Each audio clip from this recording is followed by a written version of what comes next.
to say, every time I hear the King James Version, my mind immediately goes to Linus on the stage with the spotlight. Sure, Charlie Brown, I can tell you what this is all about. So much of what we know about Joseph and Mary are wrapped up in popular culture and religious folklore. I remember listening to Prairie Home Companion a couple of years ago, and as part of Garrison Keeler's News from Lake Wobegon, he shared a story about Patty and Jeff Erickson, who were leaving Lake Wobegon because Jeff had received or gotten a great new job in Portland, Oregon, and they were going to be moving out west from Lake Wobegon as soon as they sold the house. But this was the height of the Great Recession, and houses and properties weren't necessarily moving very quickly in Lake Wobegon. And the Ericksons were starting to think that they would never be able to sell their home and that they were going to have to hang on to it. And they did not want to do that because they had no intention of coming back to Lake Wobegon anytime soon. Well, Patty remembered a little of Catholic folklore that said that Saint Joseph can help you sell your house. Joseph is the patron saint of home, family, and tradition has it that he can help you sell your home if you bury a little statue of him upside down in your front yard. Now, there are different ideas about where in your front yard you should bury Joseph and which way his eyes should face. But one thing is sure across the tradition, that Joseph has to be buried upside down. And the theory is that when he is upside down, he works extra hard to get out of the hole instead of having to tunnel all the way through the core of the earth, coming out the other side in China. So Patty Erickson stopped by the bookstore at Our Lady of Perpetual Responsibility Catholic Church in Lake Wobegon and picked up a little plastic St. Joseph with a Help Sell Your House instruction booklet. And Patty and Jeff Erickson went into their front yard and they dug a little hole and they buried St. Joseph upside down. Now, a day or two later, Pastor Liz of the Lutheran Church, where Patty and Jeff Erickson attend, came over to see how the Ericksons were doing and selling their house and their anxiety about the move and so forth.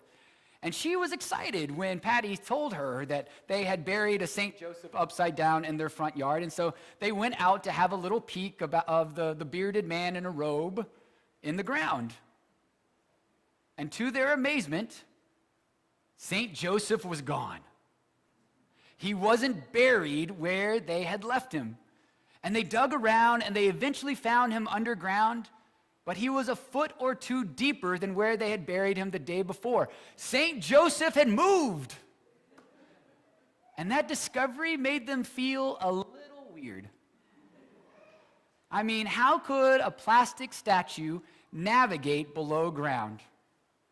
Jeff couldn't believe it because he was a good skeptic. And Keeler said in his story, it'd be fun to tell you that it mystically moved as a mystical part of Joe trying to dig his way to China, but the real story is almost as fun. Jeff started to dig around the hole and noticed that a little animal had tunneled to the spot where Joe was, and some little critter digging away through the earth helped St. Joseph reposition himself. Creation had moved Joe. And it must have worked too, because the house moved as well. It sold. And in good Garrison Keeler pun action, holy moly, you would have thought that Joe would go for the asking price. So you see, how many people had heard that story before? Had heard that you could bury a St. Joseph upside down in your front? I had never heard that story before in my life.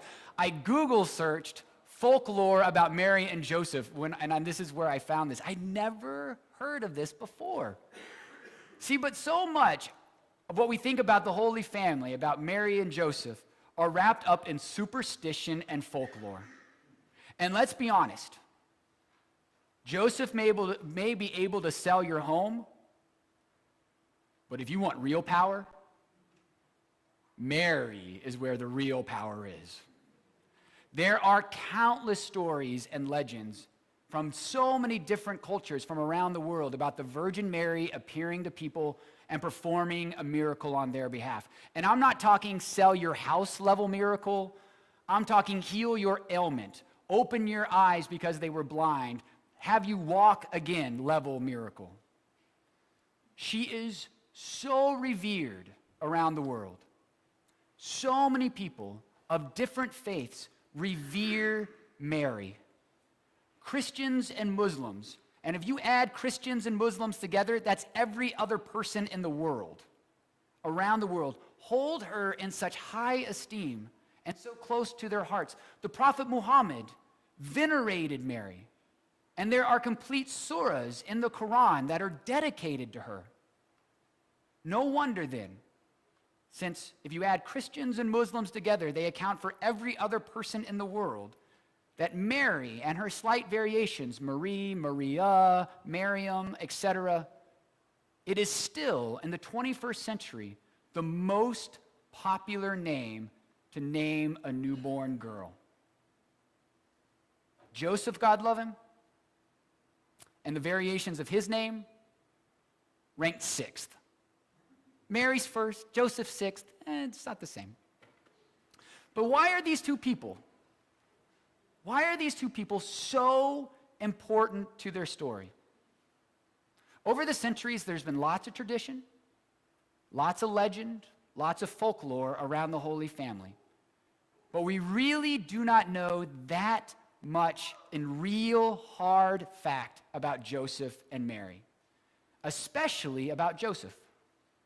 He's mentioned in Matthew, he's mentioned in Luke as part of Jesus' childhood and early teenage years, and then we don't hear about him again, leading scholars and preachers to believe that by the time that Jesus' ministry took off when he was a young adult, that Joseph had exited the picture, that Joseph had passed away. Even from the gospel accounts, we can only really say a few things about Joseph that we think are fact. Like, his name is Joseph. He was from the town of Nazareth. His trade was carpentry.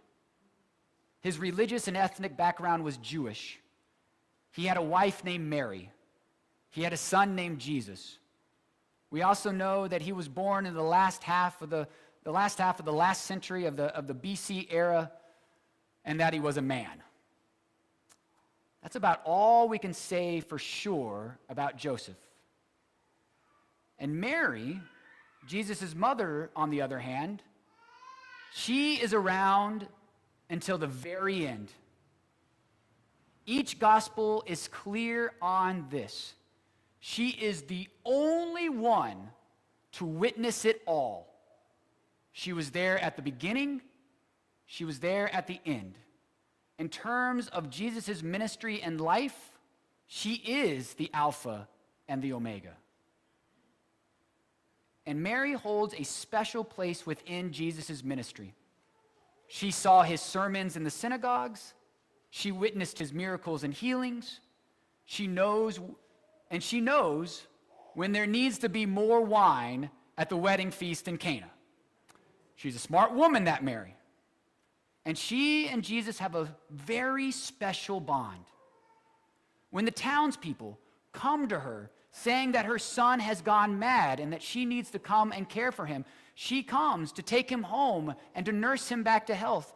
But Jesus rebukes her, chastises her, tells her to go away, and then does some very cryptic redefinition of family. Honestly, in my own opinion, Jesus isn't very nice to her. But as my friend Rabbi Allen has said, he wouldn't be the first Jewish boy to have a loving but conflicted relationship with his mother. But she sticks around. Like a loving mother, she sticks around. She's probably at the Last Supper, though none of the Gospels mention that. And we know, according to the Gospels, that she was there at the end. Indeed, one of the most heartfelt moments in all of the Gospels is when we hear that Mary is present at Jesus' crucifixion. And in John's Gospel, we hear Jesus say to the disciple that he loved the most to take care of Mary into her old age.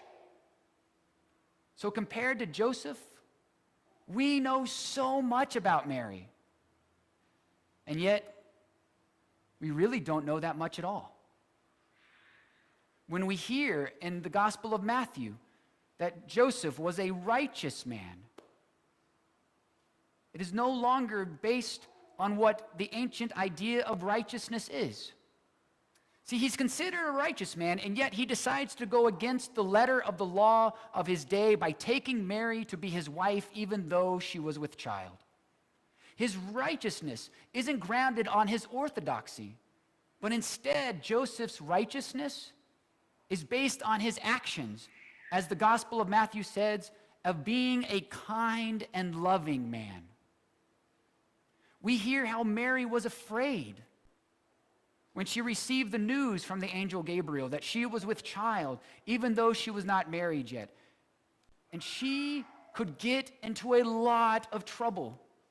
The punishment by the letter of the law of her day was that if someone was found to be pregnant outside the bounds of marriage, and let's be clear, most scholars believe we're talking about a young woman who is somewhere between 13 and 15 years old, that she could be stoned to death.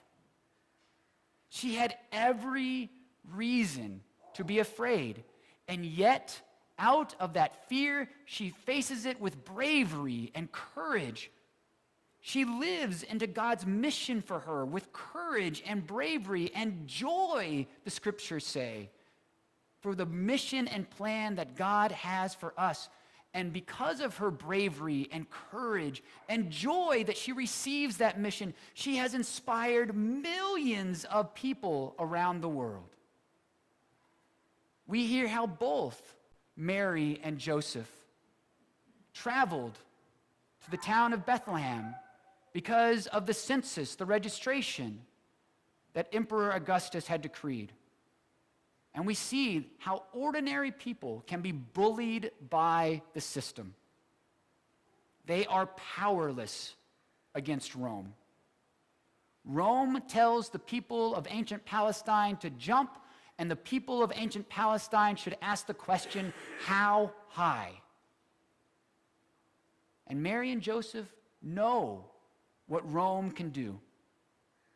They raised their family in Nazareth, which was only 4 miles from the city of Sepphoris, which when Jesus was a small boy, Rome had leveled because of its insurrection against the Roman Empire. Mary and Joseph knew what happens to folks who disobey and defy the Roman Empire. So their small act of defiance isn't some huge political movement. It's not a march. It's not a protest. And yet I see such courage and defiance in this family. And I see the way that they defy the culture of their day and the oppression of the occupation of living under Rome in the way that they raise their son. I know it's conjecture on my part, but I've always wondered, where did Jesus learn to care for the widow and the orphan, to bless the peacemaker, to show deference for the poor and the hungry, to open his heart wide and accept those whom his community and his society said that should be disregarded or shamed? Where did he learn those things? Among other places, I think he learned them from his mom and dad, as I learned them from mine, and as you have taught yours and your grandchildren, and as we as a community of faith, full of church mamas and papas, are teaching our children.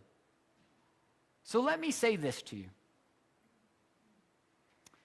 You know what is special about Joseph? what's special about Mary? Nothing. Absolutely nothing. They were ordinary people who let themselves be open to the movement of God's Spirit so that Christ could be figuratively, and in the case of Mary, literally birthed into their lives. They stepped out in faith with love and kindness, with courage and joy for what God was doing for them, with them, and through them. You know what was special about the disciples and Mary Magdalene?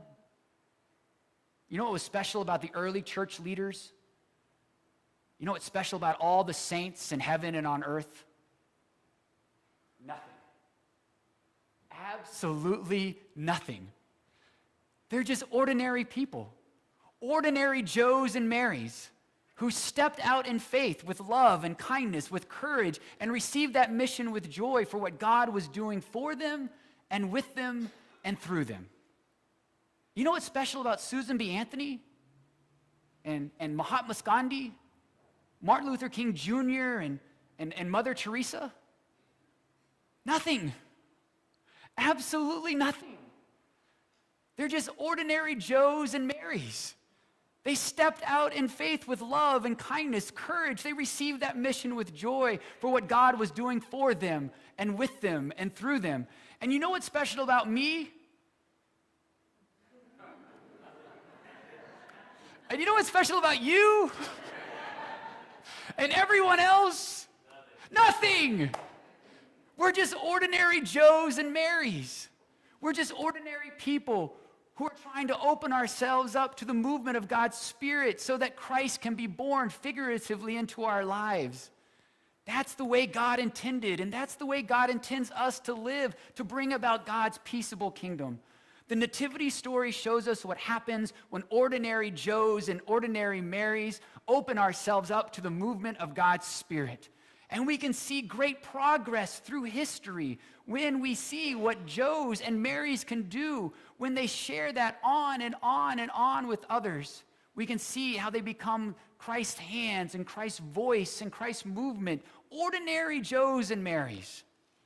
The unfolding of the effect of the Christmas story in our history should give each and every person in this room, in the world, great hope that one day all the things that happen to us, that rock us to our core, will once and finally come to an end, because when ordinary Joes and ordinary people, Marys, open up their lives to the movement of God's incarnate Spirit and to their lives, then we can birth Christ figuratively in our midst.